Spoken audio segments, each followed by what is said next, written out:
Hello বন্ধুরা, সবাই কেমন আছেন? আশা করি সবাই ভালো আছেন। আজকে আমি আলু, ছোট ছোট আলু ভর্তা রেসিপি নিয়ে আমি চলে আসলাম।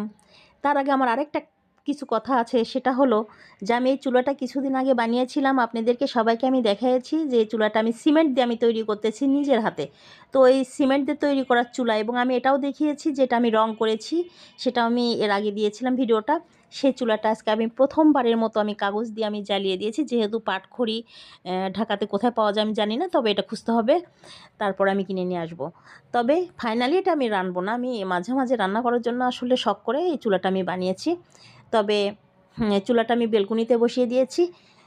তারপর আমি এই চুলাতে আমি আজকে একটা সুন্দর রেসিপি তৈরি করতেছি, সেটা হলো ছোট ছোট আলু দিয়ে রসুন, পেঁয়াজ, কাঁচামরিচ দিয়ে আমি আসলে ভর্তা রেসিপি তৈরি করব। এই জন্য আমি এই চুলাটা আমি জ্বালিয়ে দিয়ে আমি ট্রাই করে দেখতেছি যে আসলে চুলাটা কেমন জ্বলে।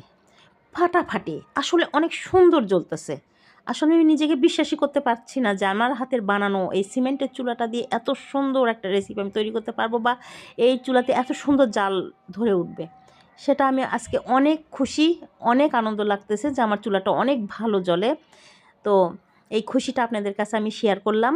সবাইকে কেমন লাগবে আমি জানি না, তবে আজকে আমি এই চুলাতে আমি ভর্তা রেসিপি তৈরি করতেছি। এটা আমার অনেক বড় ব্যাপার। তবে আমার রেসিপিটা হয়ে গিয়েছে প্রায়। আমি ভর্তা বানানোটা আমি পরে দেখাবো। পেঁয়াজটা আমার ব্রেস্তা করা হয়ে গেছে, মানে গোটা গোটায় আমি পেঁয়াজটা আমি দিয়ে দিয়েছি এর ভিতরে, হয়েও গিয়েছে। তারপর আমি এটাকে নামিয়ে ফেললাম। তারপর আমি ভর্তা করাটা আমি এর পরবর্তীতে আমি দেখাবো। পেশাটা একটা ঝামেলা আছে। তো আজকের রেসিপি আমার এটাই ছিল। সবাই ভালো থাকবেন। আল্লাহ হাফেজ।